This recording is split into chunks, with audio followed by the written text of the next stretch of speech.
Holt, 22 miles north of Norwich in rural North Norfolk, has a reputation as a genteel place steeped in history.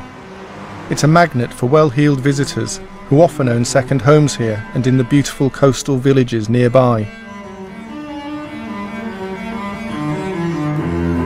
But just as in big cities, there is also poverty and deprivation hidden in the countryside.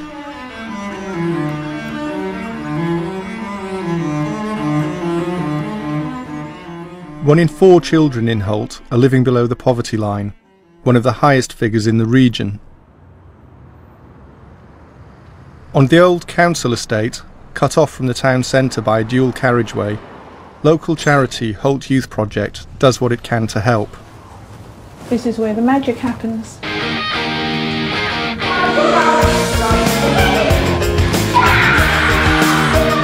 It supports vulnerable young people and also provides a place they can get together, something that's really difficult for kids to find in rurally isolated places. Hi! Oh, nice jacket got on. Thanks. Hi, Jazz.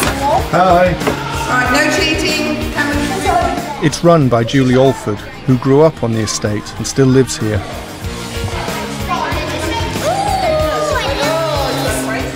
There's never been a high school in Holt, and it's a bit unique really for the size. Well, there's Gresham's school, which is public school, but because there was no high school, that meant Holt didn't have other facilities for young people in the town. I can see that must have took years of practice, that time. Then I could water. Hello. There's nowhere else for them to go in the evenings, so it's about for them providing a safe environment for them to meet and socialise with a minimum supervision, but within that structure giving them activities that will benefit them. Well done. I'll sit down. Keep reading. You've just been out in the cold waiting to come in, haven't you? Yeah. About 30 minutes. 30 minutes? Yeah.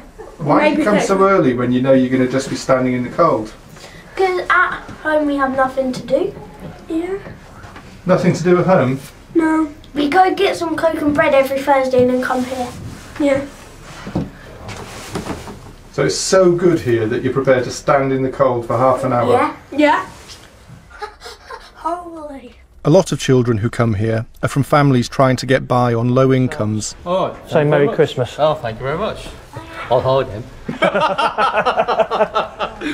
Rob is full-time carer for his wife Mel, who has long-term health problems. Hi, Dad. Hi mate, well done on getting your 100 merits. And dad to 11-year-old Ben. Come on then. See you, Ben. Have a good Christmas. And you, see you later. See you later.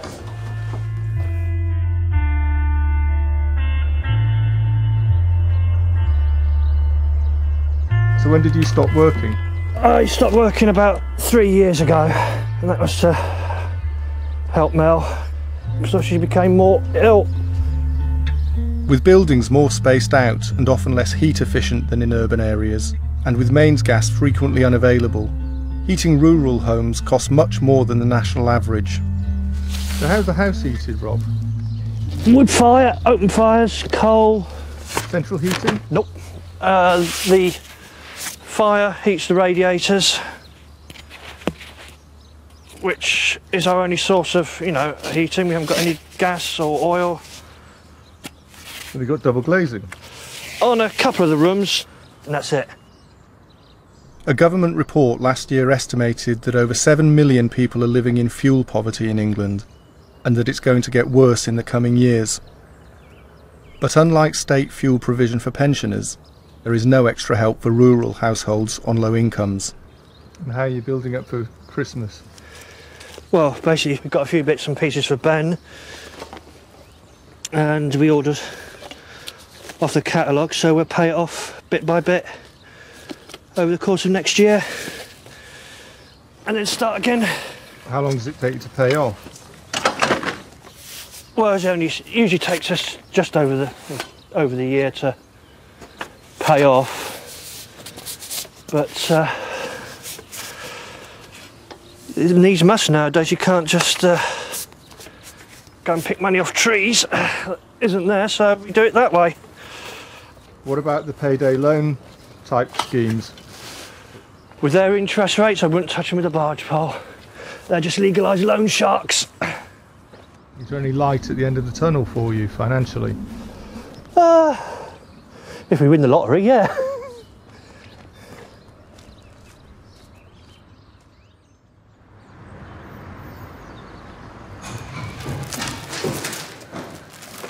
For nearly 20 years, Julie ran the youth group with her husband David on an entirely voluntary basis. I'm going to make a big star. We started off in our living room 27 years ago, I think, and did things there, like silly games and videos and barbecues in the garden and hikes, everything that didn't cost too much money, really. How many people? About 45 teenagers. 45? Yeah. So standing room only? Standing room only. Mind where you put your hands. 3, 2, 1, go! So how did you get this building? With the help of some very lovely people who just heard our cry, really, and wanted to support their community and support the work we were doing. The project is always struggling to raise money. It receives no public funding at all, but Norman Lamb, Care Minister and North Norfolk MP, is a patron, and Julie hopes he can help find some public money. You can turn these young people's lives around, you know, that instead of being a burden within society, they can be an asset to their community. Yeah, they can work and pay taxes and have a good life. Make money. Yeah. The problem that I see as just someone that's, you know, down the line from where all the powers that be, is the fact that what we're doing with young people is recognised by the government, but it's not. They won't fund it. Well, I have in mind dictating a letter to ask what potential sources of funding there might be. Does that? Thank you. Yeah. Does that do it? Yeah, it does it. Absolutely. One last point that comes out of that. Do you think then that in the long term this sort of youth service should be funded by the state rather than being a charity case?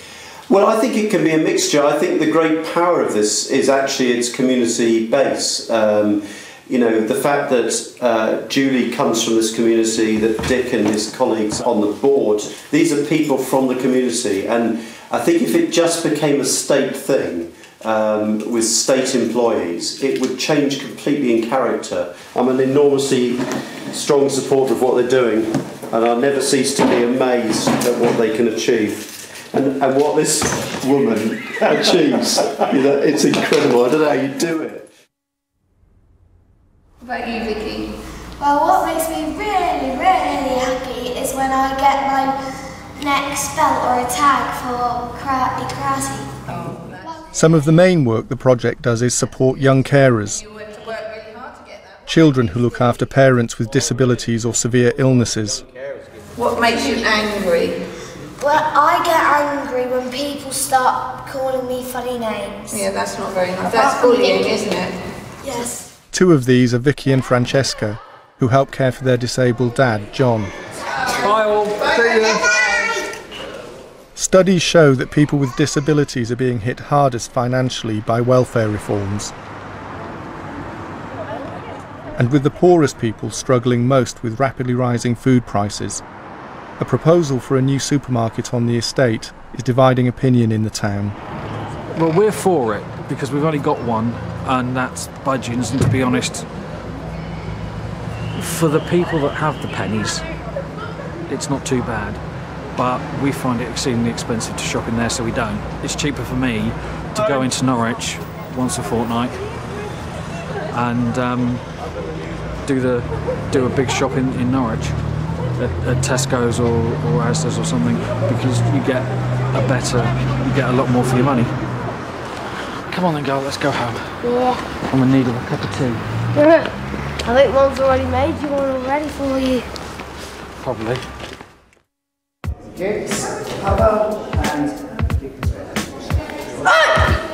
The number of children claiming free school meals in England has risen each year since 2008. Those in Holt who are eligible for them are also offered free karate classes by the school. These help to promote self-confidence and a sense of achievement as the kids advance through the martial arts belt system. How did Ben get into karate in the first place? We just saw it one night and we thought, you know, he said, oh, can I go along to it? We thought, normal fad, Charlie will go one night. One night turned in, he signed up straight away and he's been in it ever since. 4, 5, 6, 7, 8. So you're pleased he's doing karate? Oh God, yeah, it's boosted his confidence.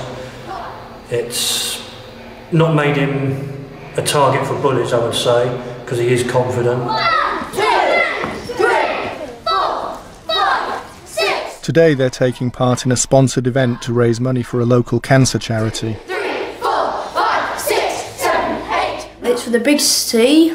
I'm very proud to do it. And I have to do 1,000 techniques, 50 of those, 50 of those, 50 of those, 50 of those.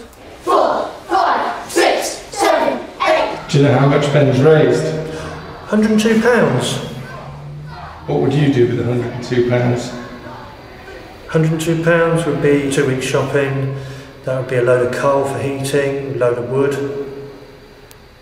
petrol for a couple of months. £102, a lot of money.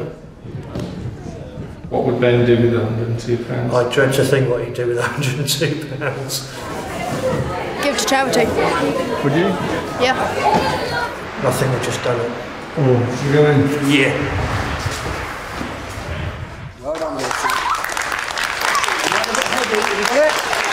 The prize for raising the most money goes to Lucy, who with her sister Amy is also supported by Holt Youth Project. And you'll sleep well tonight. On Wednesdays we meet with 2 different groups of young carers just to do things that they wouldn't be able to do necessarily because of their role as a young carer within their family environment.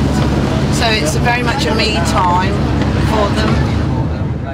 In order to do activities with the young carers, Julie has to actually go and collect most of them from their homes, both in Holt and the outlying villages. There's such real locations that they live in, and there's no public transport, there's no buses, there's no trains, and in some of the villages and places where we pick up, there's just 1 bus a week, which is horrendous really. So it'll probably be now a 2-hour run, to be honest, before we even do anything now because of the places where they're living.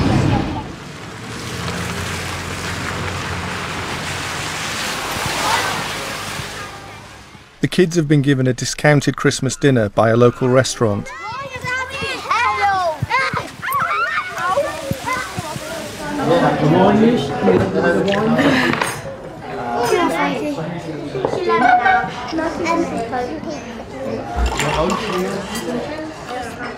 Who do you care for at home? Mum. Because she's ill, very ill. She's had cancer for 5 years. Yeah. And she's gonna die sometime next year. I didn't know that. I'm really sorry. Yeah, so this may be her last birthday and Christmas. I'm so sorry.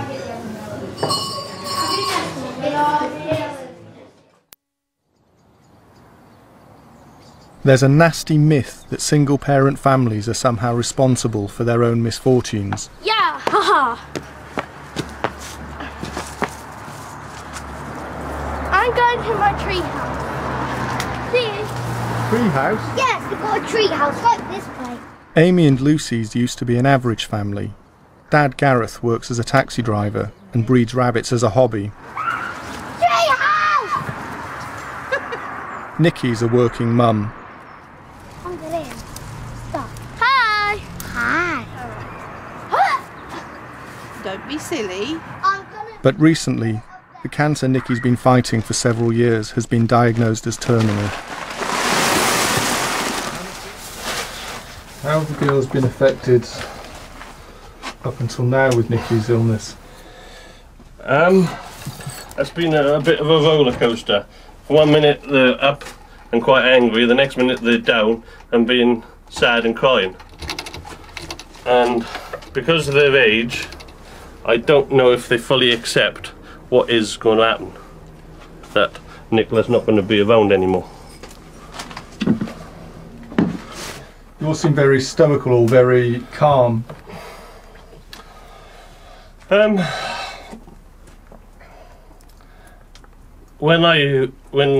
Nicola was first diagnosed, I was very emotional and upset. But since then, I've come to terms with what's going on and trying to make the best of what we got left. But with Nicola, she's calm on the front, but I know deep down she's terrified. What will be the practical consequences for you as a family? There's only going to be one wage coming in.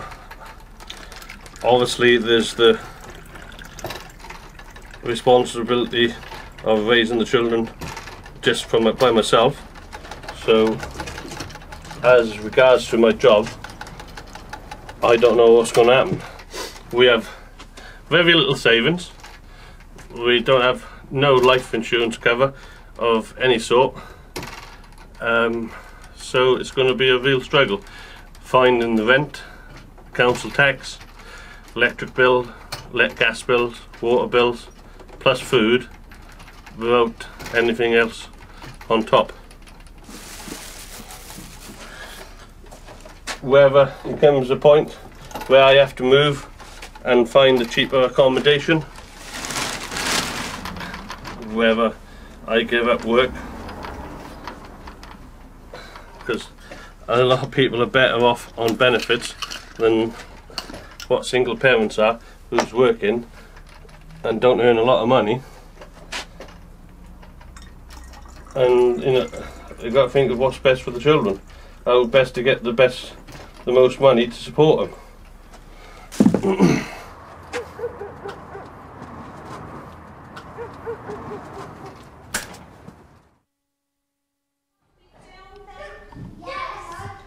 Would you tell about why it's not really decorated for Christmas in the building? Well, simply because for some young people and families, Christmas isn't necessarily a time for celebrating, because you know they might not necessarily be able to afford as much as other families. Have you sent Santa a Christmas list? Yes, I have sent my Christmas list. It's very short though. Do you know what's on Francesca's Christmas list? I do as well. She wants a Furby. She's asked for a lot of things. I know that families go into debt for Christmas because they want to please their children, they want their children to be like everyone else, and you know that causes a lot of pressure. Would you like a drink, Francesca? Orange or blackcurrant? Blackcurrant? So for some families that's a difficult time. And the children going back to school? Well, the children going back to school, with some with excitement of what they'd had for Christmas, and others that would be very quiet or maybe tell a bit of a fib to not be left out or feel second-class citizen, really. But you have to deal with that without making them feel worse about things. So you have to, in some cases, kind of almost go along with it. What was the present that your tooth fairy brought you? Coat hanger. A coat hanger? A coat hanger. Yeah, bye. Coat hanger? 1, 2, 3, 4. The Youth Project has never received funding from Norfolk County Council, and in any case, the council axed their budget for youth services in 2011 due to government-imposed spending cuts. But the project also provides services such as training, which could potentially qualify for other forms of council funding. I've got a meeting with someone called Tim Ears who comes from Norfolk County Council. They're very supportive of our work in the way that they say that we're a role model for the county, but we've never been able to persuade anyone to from County Hall to give us any money. Norman came to see us on Friday. He knows we're struggling with funding, obviously, but this letter is like gold dust to me. Where's the piece of paper that says this is the project, this is what it's about? It's on the website. That will be really important to have that, because then I can start to think about whether or not the project is going to tick my boxes. Okay. And it is about ticking boxes. I know that. Now, you may or may not want to be plugged into the system, but if you're not plugged into the system, you probably won't be able to access some of the funding streams. So does that help? Apart from the fact that I haven't come with a case of money. No, it doesn't help. I'll do what I can. Thank you. This is about joining stuff up and making sure people know what's happening here, the good work that's happening here. We've got a really good bus now. And I would love to be in a world where I had a big pot of money that I could just, dish out. So would I. But sadly, my world doesn't look like that. Bye, Tim. I'm just so frustrated because I just want to secure this work and I see the value of it. I see how it changes people's lives. And I don't know where to go to shout for help.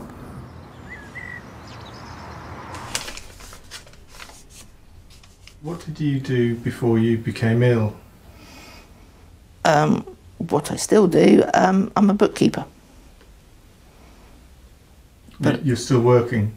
I still work 1 day a week. I go out to work, but I still do a couple of people from home. So when you're not well enough to work anymore, as a family you'll lose your income? Yeah, but it'll be hopefully a gradual decline. But as we don't know what the time frame is, it's very difficult. When you're told it's months rather than years, who's to say it's not 12 months, 18 months, or it could be 6. No one's got a magic book to look at. The doctors have no idea. In some respects, if they did, it'd make it easier.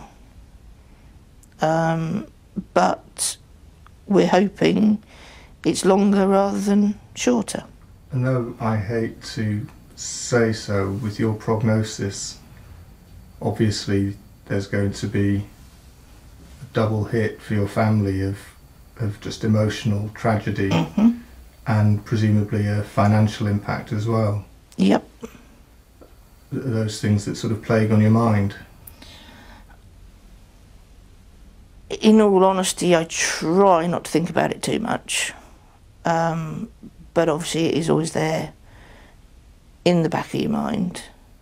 Do you think about the girls' future? Do you have hopes and ambitions for them? I do. I hope they both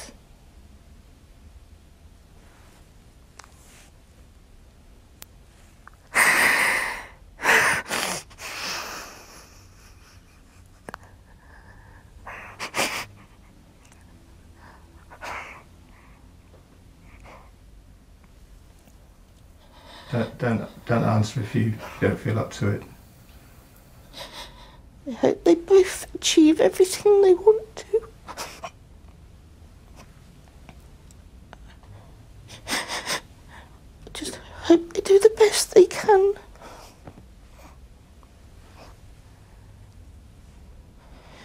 And if they want to go to college or university, I just hope that they manage to. Obviously finances and grants and everything will play a big part in that. I mean, Amy at the moment wants to be a nurse.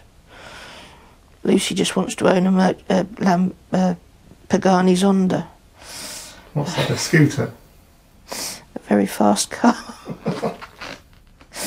In bright orange. We have told her that she'll need to find a millionaire to be able to afford one of those. But yeah, she's set her mind on that ever since she saw one on Top Gear. She set her mind on.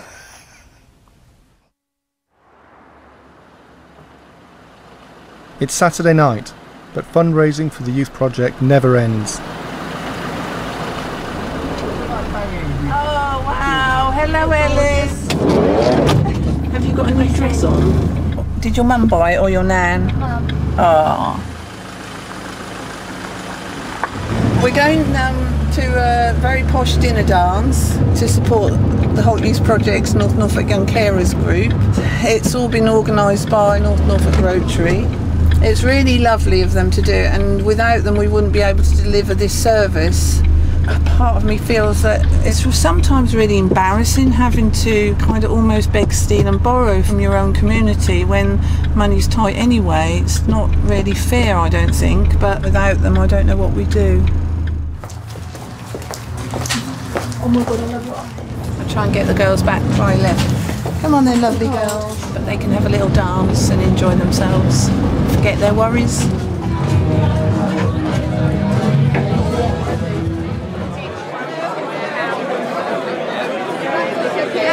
How much are they?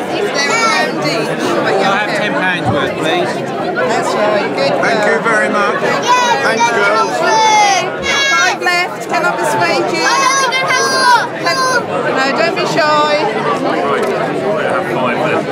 Thank you very much.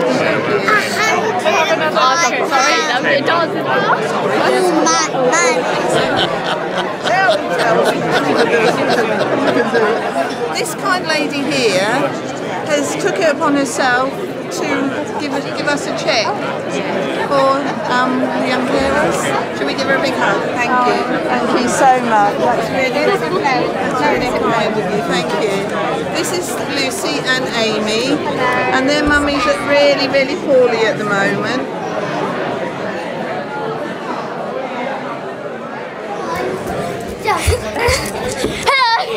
Girls, be careful you don't trip over, okay? See, this is the way they get it out of their system. And be careful, the plates are very hot. I know the plates are very hot. Amy's just told me the plates are very hot.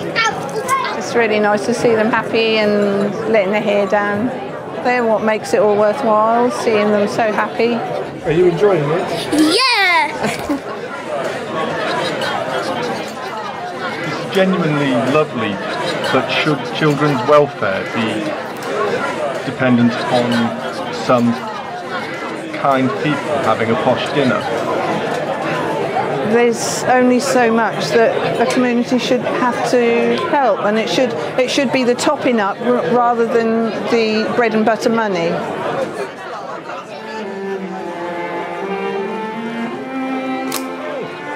Sadly, Amy and Lucy's mum Nikki passed away early in the new year. Life teaches some children not to hope for much, but Julie and her team continue to support the family.